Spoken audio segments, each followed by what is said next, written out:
Kemarin ketika ada pelayanan tentang ketekunan berdoa, seorang sahabat bilang kepada saya memahami doa dalam dua bagian. Apa itu? Doa yang tutup mata, dan yang kedua doa yang tidak tutup mata.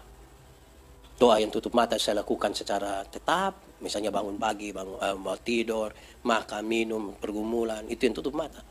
Tapi ada doa yang tidak tutup mata. Ketika saya jalan, saya bilang, Tuhan tolong supaya hari ini saya bisa bekerja dengan baik. Tuhan tolong supaya saya pindah, saya jangan marah orang sembarang. Tuhan tolong supaya masalah di rumah jangan saya bawa di tempat kerja. Saudara bayang kalau saudara guru bakalai dengan istri di rumah. Kasihan kalau saudara bawa pergi sekolah toh. Itu anak doa ancur. Jadi memang saya bayangkan betul.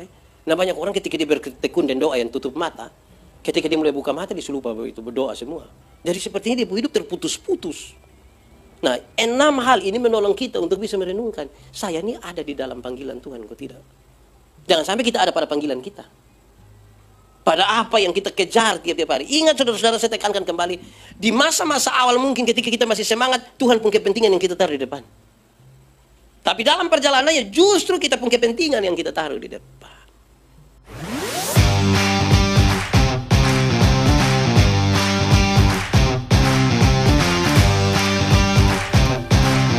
Semua yang diberkati di dalam nama Tuhan. Kita akan belajar bersama firman Tuhan hari ini. Saya pilih untuk kita satu bagian pembacaan Alkitab yang saya kira tidak asing lagi bagi itu semua. Saya pilih menurut Kitab Keluaran pasal 6 ayat 1 sampai ayat yang ke-12. Kitab Keluaran pasal 6 ayat 1 sampai ayat yang ke-12. Keluaran 6 ayat 1 sampai ayat yang ke-12. Firman Tuhan berkata demikian, pengutusan Musa. Selanjutnya berfirmanlah Allah kepada Musa, Akulah Tuhan, aku telah menampakkan diri kepada Abraham, Ishak dan Yakub sebagai Allah yang maha kuasa. Tetapi dengan namaku Tuhan, aku belum menyatakan diri. Bukan saja aku telah mengadakan perjanjianku dengan mereka untuk memberikan kepada mereka tanah Kanaan, tempat mereka tinggal sebagai orang asing. Tetapi aku sudah mendengar juga orang-orang Israel yang telah diperbudak oleh orang Mesir, dan aku ingat kepada perjanjianku. Sebab itu, katakanlah kepada orang Israel, Akulah Tuhan, aku akan membebaskan kamu dari kerja paksa orang Mesir, melepaskan kamu dari perbudakan mereka, dan menebus kamu dengan tangan yang teracung, dan dengan hukuman-hukuman yang berat. Aku akan mengangkat kamu menjadi umatku, dan aku akan menjadi Allahmu, supaya kamu mengetahui bahwa akulah Tuhan Allahmu, yang membebaskan kamu dari kerja paksa orang Mesir. Dan aku akan membawa kamu ke negeri yang dengan sumpah telah kujanjikan, memberikannya kepada Abraham, Ishak dan Yakub. Dan aku akan memberikannya kepadamu untuk menjadi milikmu. Akulah Tuhan. Lalu Musa mengatakan demikian kepada orang Israel. Tetapi mereka tidak mendengarkan Musa karena mereka putus asa dan karena perbudakan yang berat itu. Kemudian Tuhan berfirman kepada Musa, pergilah menghadap, katakanlah kepada Firaun Raja Mesir, bahwa ia harus membiarkan orang Israel pergi dari negerinya. Tetapi Musa berkata di hadapan Tuhan, orang Israel sendiri tidak mendengarkan aku. Bagaimanakah mungkin Firaun akan mendengarkan aku? Aku seorang yang tidak petah lidahnya. Demikianlah Tuhan telah berfirman kepada Musa dan Harun, serta mengutus mereka kepada orang Israel dan kepada Firaun Raja Mesir, dengan membawa perintah supaya orang Israel dibawa keluar dari Mesir. Demikian firman Tuhan. Berbahagialah setiap orang yang mendengar firman, memelihara dan melakukan dalam hidup setiap hari. Shalom. Sekali lagi shalom buat kita semua. Saudara-saudara, saya di ibadah pertama di rumah, saya coba berdiskusi dengan Ibu Pendeta. Berdiskusi hanya soal perasaan, kesan tentang ibadah pertama kali di rumah, gereja yang dilakukan di rumah. Yang menarik adalah pernyataan dari Ibu Pendeta. Ibu bilang begini, tadi saya sedikit terharu, dan memang saya lihat itu, Ibu sedikit berkaca-kaca, saya tadi sedikit terharu. Saya tanya, kenapa? Ibu bilang begini, saya bayangkan dulu ketika kekristenan itu baru dimulai, dan orang-orang teraniaya di banyak tempat, tapi mereka harus menjalankan ibadah-ibadah mereka. Rumah menjadi pilihan utama untuk mereka beribadah dalam berbagai-bagai tekanan. Setelah gereja-gereja ada, gedung-gedung kebaktian ada, dan orang semakin banyak datang beribadah gereja, rupa-rupanya ada 1-2 orang mulai melupakan ibadah di rumah. Banyak yang mulai lupa ibadah di rumah.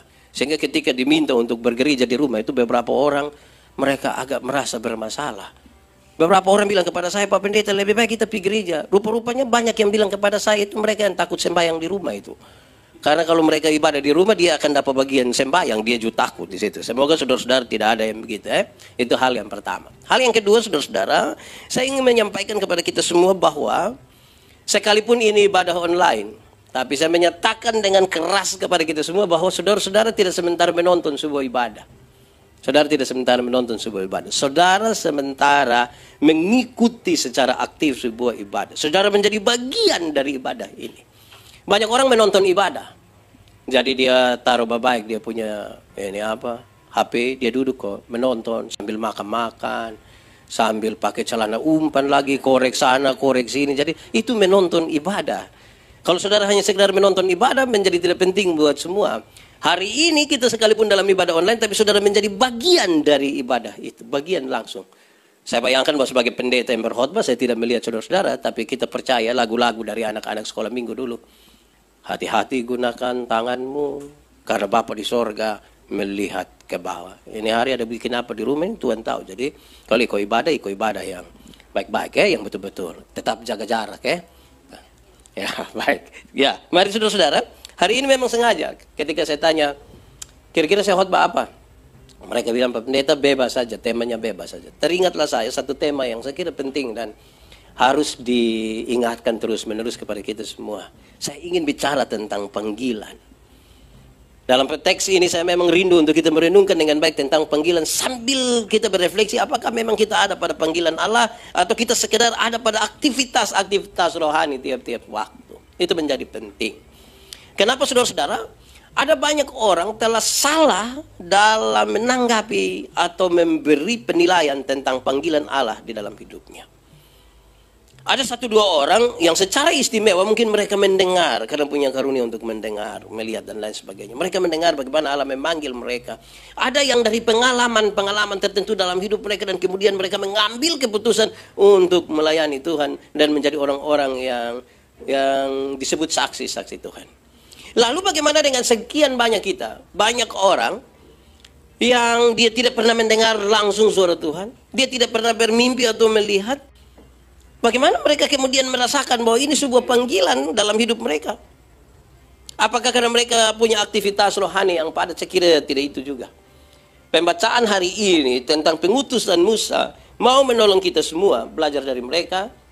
Bagaimana orang-orang bisa merasakan atau paling tidak memberikan penilaian bahwa ternyata ini memang saya ada pada jalan di mana Tuhan memanggil saya. Itu harus menjadi refleksi kita. Saya catat beberapa hal saudara-saudara untuk coba kita renungkan dan kita refleksi bersama-sama. Pertama saudara-saudara, bahwa orang yang dipanggil oleh Tuhan untuk masuk dalam panggilan Allah itu, mereka dipanggil ke dalam misi Allah yang besar. Ini jadi catatan kita dulu. Dipanggil untuk masuk dalam misi, dalam rencana Allah yang besar. Bagi siapa? Bagi umat manusia secara luas. Dulu ketika manusia diciptakan, setelah segala sesuatu diciptakan, manusia diciptakan, kemudian manusia jatuh dalam dosa. Waktu manusia jatuh dalam dosa, apakah Tuhan membiarkan manusia itu sendiri? Biar dia susah di dalam dosa? Tidak. Tuhan berencana untuk menyelamatkan dunia dan isinya. Dia punya rencana besar. Dipanggilnya lah 1 orang, dia bernama Abraham. Dari 1 orang itu menjadi 1 bangsa, namanya Israel. Dari 1 bangsa itu, akhirnya seluruh dunia termasuk saya dan saudara dipanggil untuk sebuah misi Allah yang besar itu. Jadi orang hari ini harus berani untuk merenungkan kembali, apakah dia ada pada misi Allah itu tidak? Rencana Allah itu atau tidak? Bagaimana membedakannya saudara-saudara? Misi Allah itu berkaitan dengan orang banyak, sesuatu yang umum, sesuatu yang besar, tidak untuk dirinya sendiri. Jadi kalau segala sesuatu itu masih berpusat pada dirimu, pada diri saya, kita sementara tidak ada pada misi Allah. Saudara bukan dipanggil itu. Tidak. Kita dipanggil untuk diri kita, itu bukan panggilan Allah. Kenapa? Sekali lagi saya ingin menegaskan kepada kita, kepada saya dan Bapak Ibu semua, adik-adik semua yang ada di rumah, baik yang ada di sini, bahwa panggilan Allah itu mencakup ini umat manusia yang sangat luas ini. mencakup ini isi dunia yang besar ini, tidak berpusat pada diri kita sendiri. Saya ingin bilang pada saudara, hari ini saudara harus renungkan baik-baik. Apakah memang saya dan saudara ada pada jalan di mana misi Allah yang besar ini yang sementara kita jalani? Atau kita sementara bermisi bagi diri kita sendiri, bagi kelompok kita sendiri. Kita tidak ada dalam panggilan Allah. Saudara-saudara, tapi kadang-kadang saudara pertama ketika kita masih semangat-semangat itu, bisa saja misi Allah yang sementara kita jalankan itu waktu masih semangat-semangat. Dalam perjalanannya saudara-saudara, bisa saja misi kita yang di depan daripada misi Allah. Saya membayangkan saudara-saudara, kami yang ada di tempat rekaman begini ini, di tempat ibadah online ini, kan kami datang satu orang pakai pakaian baik-baik, tadi sempat mandi begitu kami bisa pakai baju baru yang kemarin beli. Tapi saudara yang di rumah ada pakai baju baru. Itu juga pertanyaan, kenapa? Karena memang ada banyak orang yang melayani, itu sekedar datang melayani untuk tampil. So, kasih tunjuk dia pun baju baru yang kemarin dia beli, sepatu baru, segala macam yang baru-baru ditunjukkan di sini. Itu siapa pemisi? Baju baru itu bukan misi Tuhan. Misi Tuhan itu mencakup ini umat manusia yang besar. Ini bahan perenungan pertama. Perenungan yang kedua, saudara-saudara, panggilan Tuhan Allah untuk kita itu saudara-saudara selalu selaras berjalan bersama-sama dengan bakat, talenta dan karunia-karunia yang ada pada kita. Tuhan itu tidak akan membiarkan kita sendiri, tidak akan. Kalau kita belajar dari yang pertama, kenapa Tuhan panggil Musa? Karena untuk kepentingan bangsa Israel yang besar itu. Bahkan nanti darinya untuk seluruh umat manusia. Tapi di bagian yang kedua, panggilan Tuhan Allah itu selaras dengan bakat, talenta, kemampuan-kemampuan kita. Mari kita lihat Musa sejenak. Musa bilang, saya orang yang tidak pandai bicara sebenarnya. Tapi apakah memang kita tidak pandai bicara? Belum tentu. Itu kita merasa tidak pandai bicara. Merasa, bukan betul-betul tidak pandai bicara. Tapi memang sebaiknya banyak orang harus mulai dengan merasa bahwa dia tidak bisa buat apa-apa. Biar Tuhan yang memampukan dia. Ada bakat sesungguhnya, ada talenta, ada karunia-karunia. Saya suka membedakan saudara-saudara, karunia-karunia itu dalam dua bagian. Pertama, karunia-karunia motivasi. Karunia motivasi itu seperti mengajar, menyanyi, berkhotbah, begitu pastoral, itu motivasi. Karunia yang kedua itu saya bedakan dia dengan karunia-karunia manifestasi yang buat tanda-tanda heran, yang usir setan atau sembuhkan orang dan lain sebagainya. Tidak semua orang bisa begitu karena ini karunia-karunia yang Tuhan kasih kita. Manakah yang lebih utama? Tidak ada. Dua-dua itu sama. Dua-dua itu sama. Saya akan menjalankan karunia-karunia saya ini secara maksimal dan tiap-tiap orang di antara kita jalankan saja dia pun secara maksimal. Itu yang penting. Tadi ketika teman-teman di sini menyiapkan ini alat-alat semua, saya bilang ke Icat, saya ini gelap yang ini semua. Saya tidak tahu memang karena saya memang lahir di zaman yang masih ada radio. Jadi kalau mulai pakai yang ini kita pusing semua. Saya juga tidak bisa main musik toh. Supaya ini orang lain pun talenta. Jadi itu semua menjadi penting. Orang tanya saya, Pendeta Yandi bisa tahu alat musik? Saya tidak tahu. Saya hanya tahu satu sah. Itu pun alat musik tiup, namanya saksofon, bukan. Lalu livery. Ya saya hanya bisa livery saya itu. Jadi pas bulan Agustus baru kiri kanan kiri itu kita pakai. Kenapa? Karena kita masing-masing itu sudah Tuhan kasih karunia-karunia. Jadi saudara-saudara yang tiap kali pelayanan ke Rote, ke TTS, ke mana-mana, pikol-pikol ini salon dong. Itu tidak semua orang bisa begitu. Masing-masing kita itu menjadi penting karena Tuhan kasih itu. Ini saya bayangkan kabel-kabel begini banyak ini. Beberapa teman IT bilang kepada saya bahwa ini kesempatan di mana orang-orang yang punya ilmu IT dan kemampuan-kemampuan untuk mengelolanya itu dimanfaatkan secara maksimal. Karena selama ini kita tidak begitu. Padahal HP ada, daripada foto-foto piman mana foto, makan kosong juga foto, pakai kangkung juga foto. Lebih baik jalankan yang begini-begini supaya firman Tuhan itu yang akan kita beritakan. Kadang-kadang kita ini pusing dengan orang punya bikin status aneh-aneh. Makan kangkung, lebar tulis di situ, manjakan lidah. Baik juga tapi mana? Mari yang baik itu yang kita jalankan toh, dan yang paling penting itu apa yang Tuhan titipkan pada kita. Apa? Karunia-karunia apa itu yang kita jalankan. Terus kalau kita baca saudara-saudara Dari pertama Korintus dia kasih tahu, aku akan memberitahukan kepadamu karunia yang paling utama. Karunia yang paling utama itu dia kasih tahu. Kalau kita baca pindah ke pasal 13 dia kasih tahu, yang paling utama itu adalah kasih. Itu yang paling utama. Jadi kalau Anda bisa berbahasa roh, Anda bisa segala sesuatu, tapi kalau kasih itu tidak ada pada Anda, itu tidak ada artinya sama sekali. Supaya jangan pikir ada satu dia lebih dari yang lain. Tidak, kita semua sama. Dan Tuhan sudah kasih kita masing-masing bagian. Itu kedua. Bagian yang ketiga, saudara-saudara, orang-orang yang dipanggil oleh Tuhan itu, saudara-saudara, yang ada pada jalan Tuhan itu berfokus pada sesuatu yang punya makna, yang punya nilai. Fokus pada sesuatu yang bermakna dan punya nilai. Semua orang beraktivitas. Di masa pandemi ini orang beraktivitas di mana-mana, di rumah ada, di pasar ada, di mana-mana ada. Tetapi yang dipanggil dalam perjalanan hidup bersama-sama dengan Tuhan, mereka akan fokus dan menekuni sesuatu yang punya nilai, punya manfaat. Punya nilai yang baik, punya manfaat yang baik. Kenapa itu penting? Karena banyak orang melakukan aktivitas yang tidak bermanfaat. Tidak bermanfaat. Tidak punya nilai malah. Harusnya kalau di masa pandemi begini, saya bilang jalan-jalan di rumah saya. Coba kau jalan-jalan bikin apa? Paling-paling tengah-tengah seperti bapak kita susun bisa di rumah. Lu mau keluar bikin apa? Cari virus. Di rumah saja. Dalam kehidupan kita sekarang ini yang tidak enak itu kalau kita sementara berhadapan dengan orang yang malas tahu dengan keadaan. Kita ketemu dong di jalan, kita pakai masker dong tidak masker, baru kita bilang, woi, kenapa selalu pakai masker? Kau paling mati. Woi, hidup tidak pernah pikir orang tuh yang begitu. Nih lu mati subae. Maka kasihan istri, anak, utang dong belum bayar apa. Kan kasihan dong yang hidup. Jadi jangan anggap, lakukanlah sesuatu yang punya manfaat. Dan kalau kita kaitan dengan 2 poin sebelumnya, itu punya manfaat juga bagi orang lain. Tidak berfokus pada diri sendiri. Kita ini banyak yang di rumah saja. Baik, makan. Tapi makan sendiri-sendiri. Sampai suruh jaga jarak, depo kancing dong, jaga jarak masing-masing. Kan dia fokus di dia pun diri. Bisa juga, tapi itu pastikan bahwa orang-orang lain juga bisa menikmati yang sama. Fokus pada hal-hal yang punya makna. Sekarang kita bisa renungkan. Kita ada di bagian mana sekarang? Yang kita kerjakan ini punya manfaat kok tidak? Saudara jangan pikir untuk sesuatu yang bermanfaat itu untuk hal-hal yang penting-penting, yang besar-besar, yang dilihat oleh orang. Saya tidak. Hal-hal kecil itu juga penting. Dalam KKR, saya ingat satu saat saya dengan Kak Adi dong kalau tidak salah. Kita pelayanan di Amerasi Barat. Habis itu saya menunggu waktu Kak Ili dong bongkar-bongkar ini. Apa ini panggung ini. Aduh Tuhan ampun. Mereka bongkar habis itu panggung kecil itu mereka baru selesai bongkar kira-kira jam 2 atau setengah 3 pagi.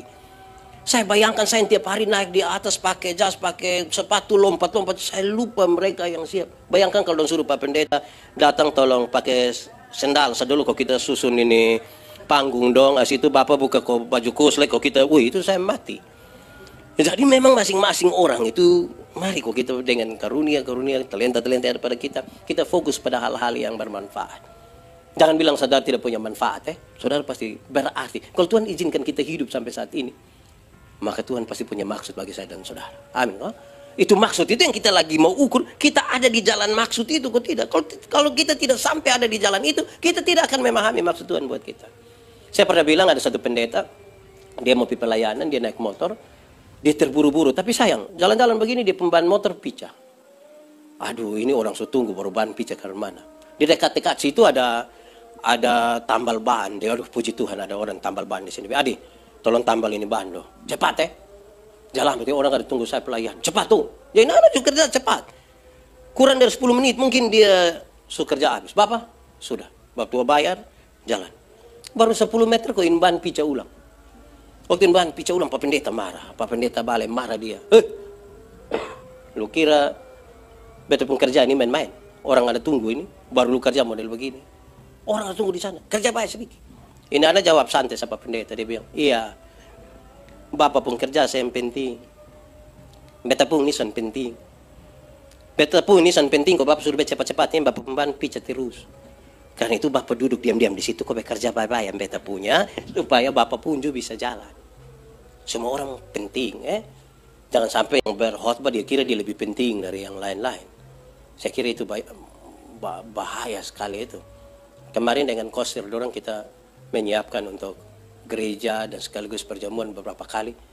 Aduh, saya bayangkan Kalau saya yang koster ini kerja untuk beberapa kali kebaktian, habis satu kebaktian mereka harus segera bersihkan lagi untuk kebaktian berikut.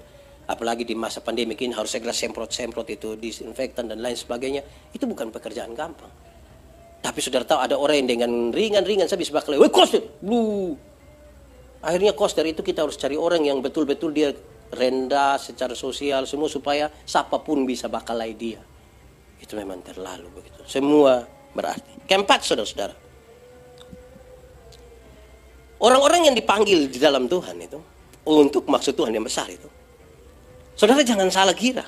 Mereka dipanggil untuk masuk dalam pelayanan dalam beragam cara. Dalam beragam cara. Bukan dengan satu cara. Beragam cara. Beragam latar belakang. Beragam kesibukan mereka. Yang dalam keragaman itu mereka menyatakan hal-hal yang sama. Tentang kebesaran Allah. Itu yang penting. Kenapa saudara-saudara? Beberapa orang telah salah berpikir. Mereka kira kalau ada dalam panggilan Tuhan itu berarti kita semua harus berkhotbah, semua harus pimpin pujian, semua berhenti pekerjaan, semua hanya untuk jalan pelayanan. Tidak. Kalau kita lihat dari kisah Alkitab itu saudara-saudara, bukan saja nabi-nabi, ada orang-orang lain yang Tuhan pakai. Kalau kita lihat siapa Musa ini, kalau kita mulai baca dari pasal sebelumnya, dia kerja hanya gembala kambing domba. Tuhan pakai. Tuhan pakai Rut, TKW. Tuhan pakai. Tuhan pakai siapa? Esther. Dia hanya seorang peserta lomba ratu kecantikan. Tuhan pakai. Jangan sampai waktu masih di persekutuan rajin-rajin, mulai jadi ratu kecantikan sudah lupa pelayan. Itu juga sudah salah itu. Tuhan pakai Daud. Tadinya dia gembala kambing domba, kemudian dia menjadi raja. Tuhan pakai. Tuhan pakai Petrus, dia seorang nelayan. Tuhan pakai. Tuhan pakai Simon orang Selot, itu seorang seorang politisi. Dia seorang politisi.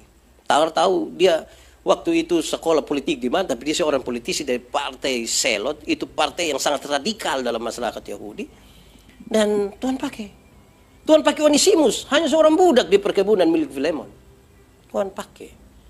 Nah sekarang dalam pekerjaan-pekerjaan kita ini Tuhan pakai kita. Jangan pikir kalau Tuhan pakai itu Tuhan hanya pakai kita hanya semata-mata jadi pendeta, penatua, diaken, ketua persekutuan doa pemuda. Tidak. Akhirnya beberapa orang dengan ringan sekali waktu kita panggil pelayanan kok, Bapak jadi majelis kok di POE. Nanti dulu ini kita masih sibuk ini.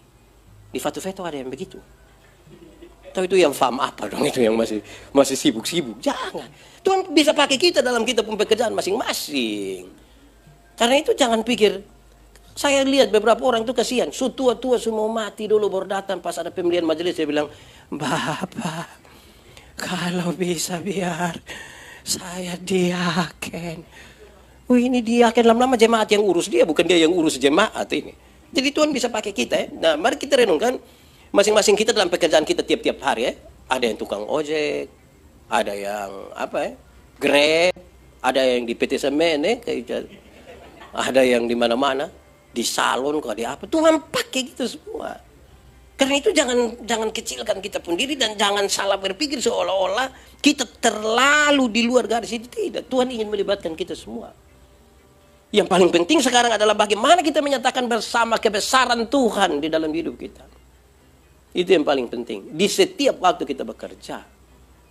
Saudara bayangkan, itu kritik serius bagi kita semua. NTT, kalau omong NTT itu kan, ini orang Kristen semua. Dari RT sampai gubernur itu orang Kristen semua. Tapi sayang, NTT ini dari segi korupsi nomor 4 di Indonesia.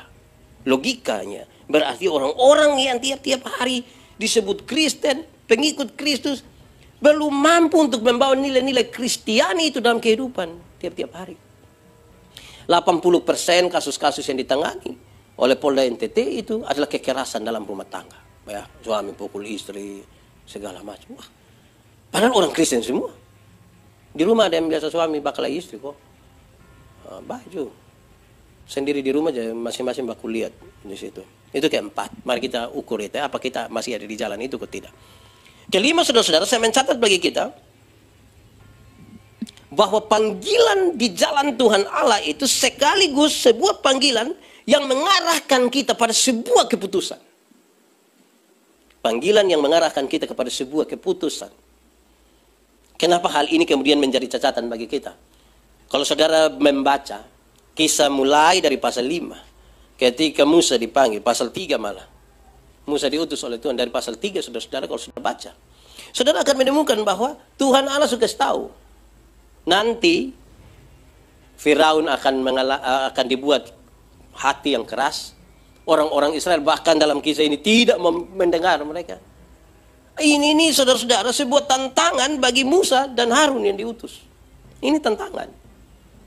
Sekarang mereka harus ambil keputusan, jalan terus atau berhenti. Saya mau tanya saudara, apa saudara pernah kecewa dengan sebuah pelayanan?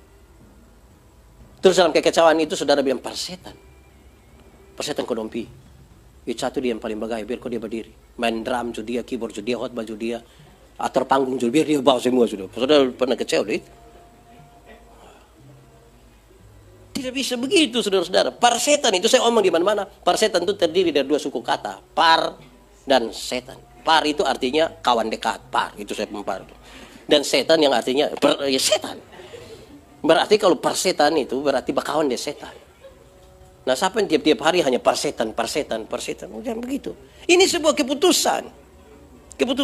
Saudara-saudara, saya melayani di banyak tempat dan saya menemukan banyak sekali kalau kita omong tentang para pelayan, misalnya majelis, misalnya begitu. Ada 1-2 orang yang bakalai di rumah atau di lingkungan dengan tetangga sebelah yang kebetulan sama-sama majelis.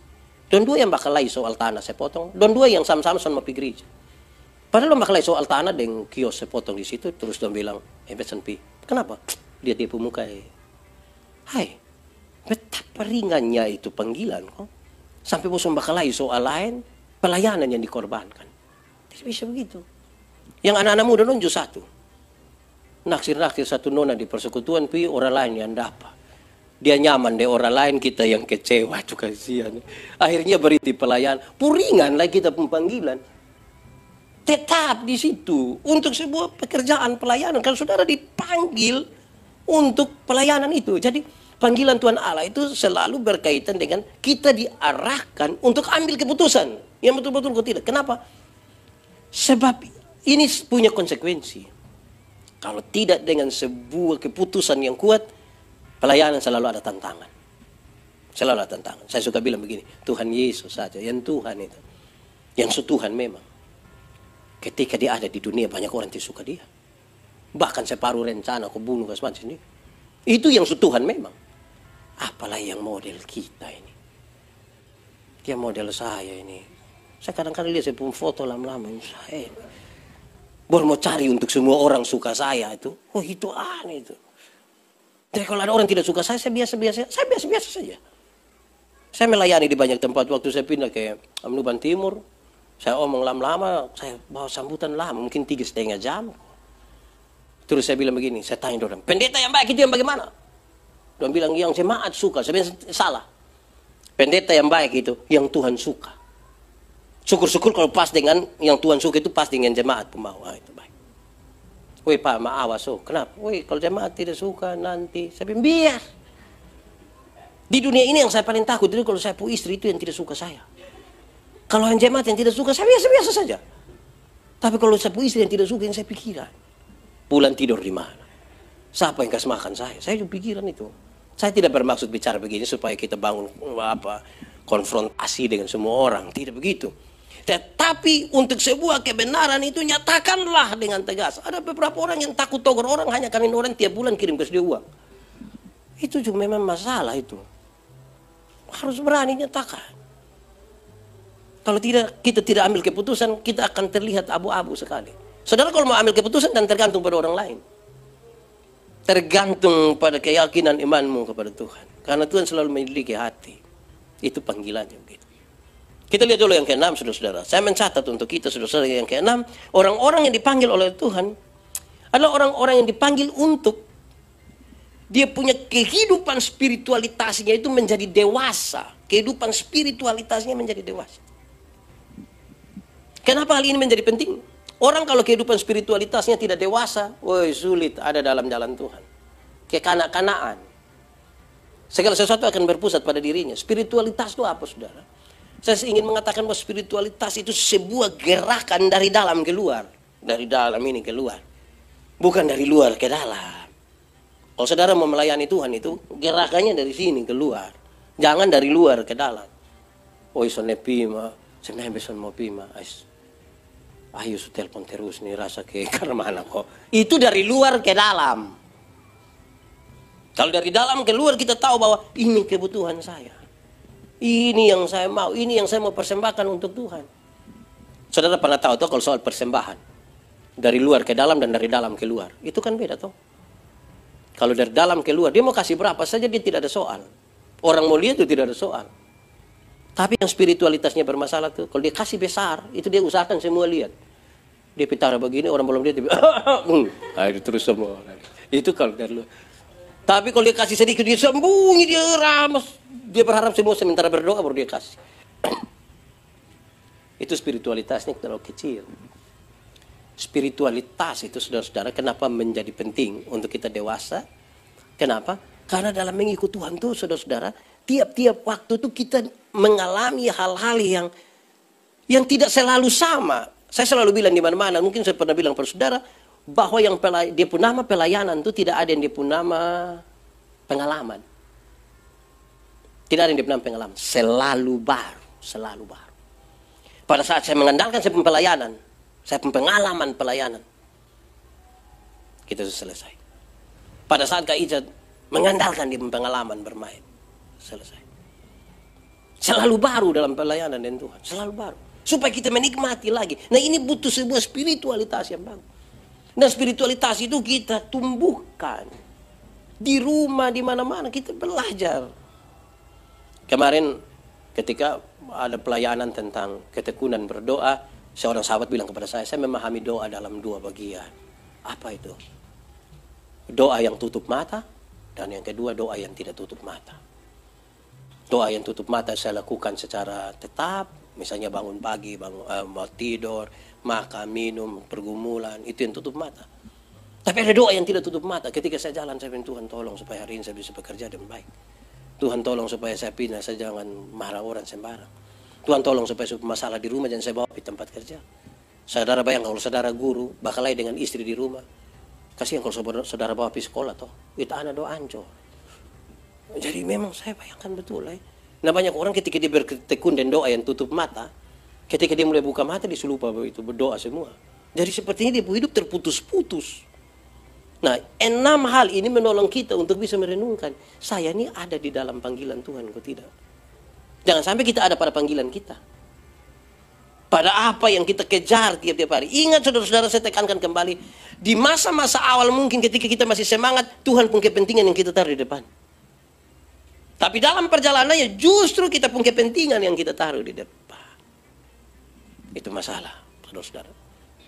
Saya bayangkan kalau Musa ini dia mau taruh dia punya kepentingan. Dia tidak usah memang. Kan dia akan mengalami sejumlah hal. Saudara lihat ending dari semua itu. Musa sampai lihat tanah Kanaan. Semua tahu dia pun jawaban. Tidak. Kerja capek-capek. Yang kita rasa kita sangat berjasa. Oh, Tuhan lu lihat saya di situ lu tidak masuk. Mau marah Tuhan. Dia punya keputusan. 6 hal ini saudara-saudara. Misi Allah itu harus paling utama. Talenta, karunia, semua yang Tuhan kasih kita tuh lihat kau pakai. Belajar untuk membangun kita bakat. Tidak, Tuhan itu tidak pernah menciptakan kita kosong-kosong. Cipta kita ke ruang kosong satu lupisu, tidak. Ini ada isi apa kok di sini, isi di sini. Untuk pergi. Jadi jangan ada yang diam-diam. Butuh untuk terus berlatih. Berlatih itu membangun ketekunan. Karena tanpa ketekunan juga tidak baik. Saya bayangkan saudara, teman-teman yang WL misalnya, saya kira tidak langsung jadi juto. Ini hari kesempatan dia yang pertama. Tadi malam dia sudah tidur. Itu dia di muka ini kaca sakur main begini. Baru dia minta kawan-kawan komen do beta pun. Itu toh susah. Pertama toh. Nanti kalau sudah lancar, sudah hebat baru dia lupa berdoa. Dia langsung piko gas. Itu juga salah. Jadi mari kok kita selalu. Kenapa Tuhan minta supaya kita latih terus? Supaya kita tuh membangun bukan saja kebiasaan. Kalau kita hanya hidup dalam kebiasaan itu tidak baik. Tapi membangun ketekunan bahwa kita butuh Tuhan dalam seluruh pelayan kita. Apalagi bagi banyak orang yang kerja profesional lain. Kalau dia pendeta memang dia mau urus apa? Tiap hari dia berdoa sudah. Kalau dia urus lain itu yang kita pusing. Dia berdoa. Tapi yang misalnya kerja di berbagai instansi pemerintah, swasta dan lain sebagainya, kan dia butuh untuk Tuhan kasih kesempatan hari ini untuk saya bisa lakukan sesuatu untuk kemuliaan Tuhan. Paling tidak jujur, tepat waktu, segala macam. Supaya Tuhan atur. Saya baca satu orang status, saya diberkati dari status. Walaupun status dia maksud sindir orang, tapi saya tidak tersindir. Dia tulis begini. Ini kita di Indonesia ini. Kita mau adalah segala sesuatu pemerintah yang bayar. Gratis. Tapi kalau suruh ikut pemerintah mau potong susah. Saya bayangkan, saya diberkati karena apa? Saya membayangkan begini. Kita mau Tuhan tuh jawab seluruh kita pun kebutuhan. Yang kita minta apa kita mau Tuhan jawab. Tapi hidup ikut Tuhan mau tuh macam kayak kita susah. Nah itu juga masalah buat kita. Berikut saudara-saudara, fokuslah pada sesuatu yang bermakna. Mari kalau kita lihat ya kita pun hidup nih, bermakna atau tidak. Ada yang tiap hari dia kerja berpukul dia orang, itu kurang bermakna. Lebih dia ikut tinju kok. MMA kok apa itu, babanting mati di situ pula dia ambil keputusan beson ikut lah. Tapi minimal dia tahu, dia lakukan sesuatu yang punya makna toh. Itu bagi orang lain itu baik itu. Jangan sampai kita nih justru kita pun hidup tidak bermakna, jadi beban saja. Tadi saya bilang yang menyanyi, oh Tuhan, pakailah hidupku selagi aku masih kuat. Akan ada waktu di mana kita tidak berdaya, mungkin karena su tua, su celaka, sakit berat. Tapi waktu diperiksa, oh ternyata dia su berarti, pernah berarti toh. Jangan sampai dari berdaya sampai tidak berdaya, tidak pernah berarti apa-apa. Hanya jadi beban sah. Setiap kali dia muncul, beban sudah datang itu juga. Saya rasa terlalu baik gitu Nah, Tuhan panggil kita dalam berbagai ragam cara.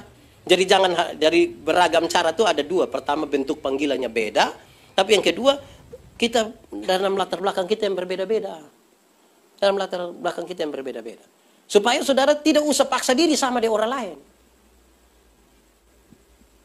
Tidak usah paksa diri. Banyak kesalahan kita terbesar ini adalah paksa diri sama dengan orang lain.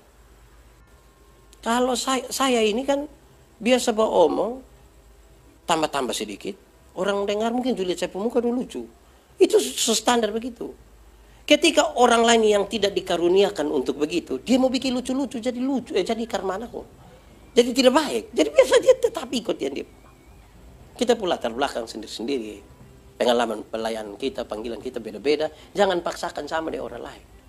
Biarlah kita dengan kita punya pengalaman masing-masing. Supaya waktu kita sharing, kita diberkati dengan pengalaman-pengalaman yang berbeda itu. Dan yang terakhir saudara-saudara, kita dipanggil dalam sebuah arah di mana kita harus ambil keputusan. Saudara tidak boleh mendua hati. Orang yang mendua hati tidak akan pernah tenang dalam hidupnya. Harus ambil keputusan. Orang tua dulu bilang, kalau buru rusa 2 ekor sekaligus, dua-dua tidak. Lebih ambil keputusan, mau buru yang mana? Jangan buru semua. Buru semua tidak apa-apa. Dapat dicapai. Nah dalam kaitan dengan itu semua, maka kita punya spiritualitasnya dibangun. Bayangkan kalau kita melayani tiap-tiap hari dengan spirit yang kecil sekali. Kita tidak akan mampu ada di tengah-tengah tantangan. Pelayanan itu identik dengan sebuah tantangan karena ada upaya yang kuat. Betul-betul untuk melawan diri kita. Dan melawan sesuatu yang dari luar. Itu butuh spiritualitas yang tinggi. Kemarin ketika diskusi tentang puasa dan tanya saya, Pak Pendeta, coba bicara satu kalimat tentang puasa itu apa? Saya bilang ringan saja. Puasa itu bukan usaha untuk merubah Tuhan. Puasa itu merubah dirimu, bukan rubah Tuhan. Jangan sampai kita puasa untuk merubah Tuhan, mau kepada kita. Anda boleh meminta apa seperti Tuhan, tapi puasa itu maksud kita rubah kita pun diri. Supaya kita jangan terlalu. Untuk bisa menerima apa yang Tuhan mau kerjakan bagi kita tuh dibutuhkan spirit yang kuat. Karena kadang-kadang kita rencana ini Tuhan kasih yang lain. Pernah alami begitu betul? Sudah akan ini bertahun-tahun ternyata bukan itu. Yang lain. Sampai kita kebingungan ini sebenarnya kita arah kemana. Gumuli yang ini terus-menerus ternyata bukan itu yang Tuhan kasih. Ada yang kita tidak gumuli secara serius justru itu yang Tuhan kasih. Itu butuh hati yang kuat. Spiritualitas yang kuat. Supaya kesaksian saya dan saudara itu penuh. Kadang-kadang kan kita hanya bersaksi lebih banyak tentang apa yang kita mau dan Tuhan kasih ikut kita pun mau. Sedikit orang yang bersaksi tentang saya mau lain tapi Tuhan kasih lain. Saya mau yang baik tapi Tuhan kasih yang menurut saya memang tidak baik. Itu sedikit orang bersaksi. Nah, mari kita lihat segala sesuatu itu dalam terang firman Tuhan ini supaya kita menilai lagi kita masih ada di jalan Tuhan, kok tidak? Karena kita semua dipanggil untuk itu. Dipanggil untuk sebuah misi Allah yang besar.